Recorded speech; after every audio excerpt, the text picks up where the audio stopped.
এই যে শুটিং এ মেলা দিছি ব্যক্তি আমরা এখন ব্যক্তি বেরিয়েছি শুটিংয়ে শুটিং করবার নিকা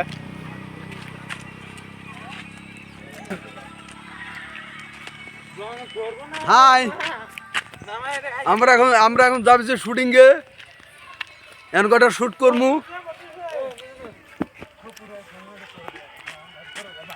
আপনারা দেখবেন কমেন্ট করবেন লাইক করবেন শেয়ার ফলো হিরোইন বাড়ি হয়ে গেল গা বাচ্চা গাইতেছে বাবু এ আমাদের রানা ভাই গুলি খেয়ে মরে গেছিল এটা মরা মানুষ আমি না দীপ সাহিব বলে না আলাপ কন আগে কই সিনেমা আমি যেটা সিনেমা করছি কোনোদিন আমি মাঝখানে মরিনি লাস্টেতে শেষ করে মরছি ওরকম সিনেমা আমি করি না শুটিং করি না